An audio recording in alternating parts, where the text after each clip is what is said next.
Bonalu prepare చేసుకోవడానికి ముందుగా అన్నీ ఇట్లా వేప కొమ్మలు, పసుపు, ప్రసాదం అన్నీ ఇట్లా రెడీగా పెట్టుకున్నా. ఇంకా నాతో పాటు నేను గూడా చేస్తా మమ్మీ, నేను గూడా చేస్తా మమ్మీ అని ఖుషి, జున్ను ఇద్దరు కూర్చున్నారు. తప్పుతదా ఎట్లయినా నన్ను వదలరు. ఇంకేం చేద్దాంలే అని చెప్పి చెరొక బోనము, దీపం ప్రమిదలు ఇచ్చి వాటికి పెట్టమని చెప్పిన. ఇట్లా మనం బోనంని డైరెక్టు పసుపు పెట్టేసుకోకుండా కొద్దిసేపు ఒక 5-10 నిమిషాలు వాటర్‌లో ఉంచుకుంటే ఆ బోనం కుండలని అప్పుడు పసుపు పెట్టుకుంటే బావుంటది. మనం డైరెక్ట్ పెట్టుకోవద్దు.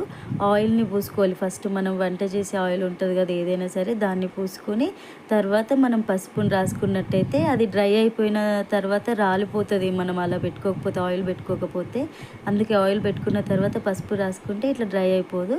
ఇంక మంచిగా బొట్లు మనకు నచ్చినట్టు పెట్టుకోవచ్చు. చాలామంది అమ్మవారి కళ్ళు అవన్నీ పెడుతూ ఉంటారు కదా!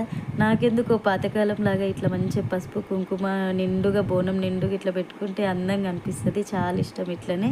అందుకే రెగ్యులర్‌గా ఇట్లనే చేస్తాను నేను. ఇంకా బోనంలోకి మనం బెల్లం అన్నం వండుకుంటాము.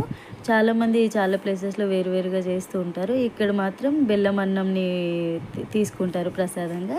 తర్వాత వేప కొమ్మల్ని ఇట్లా మంచిగా తీసుకొని బోనం నిండా ఒత్తుగా పెట్టుకుంటే అది ఎంత అందంగా పెట్టుకుంటే అంత అందంగా అనిపిస్తది మన బోనం. తర్వాత చిన్న బోనంని పైన పెట్టేసుకొని దాంట్లోకి మనం బెల్లం నీళ్ళు తీసుకుంటాము. మనం గుడికెళ్ళాక సాగబోస్తారు ఈ నీళ్ళని. కాబట్టి బెల్లం నీళ్ళు తీసుకొని ఇంకా పువ్వులు అవన్నీ డెకరేషన్ ఏమేమి ఉన్నాయో మంచిగా అన్నీ పెట్టేసుకోవచ్చు. ఎంత అందంగా తయారు చేస్తే అంత బావుంటది మన బోనం. పైన ప్రమిదలు పెట్టేసుకొని మనం బోనం వత్తి అని డైరెక్ట్ దొరుకుతది షాప్‌లలో మనకు పూజా స్టోర్స్‌లలో.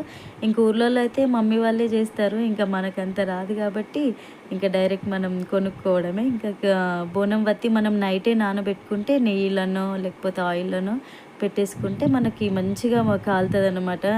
కొండెక్కకుండా దీపం కొండెక్కకుండా వస్తది. ఇంకా నూనె అంతా పెట్టేసుకొని మంచిగా రెడీ చేసుకున్నాము. అంత ప్రిపరేషన్ అయిపోయింది. ఇంకా ఈజీగా అలా పెట్టేసుకున్నాం హ్యాపీగా.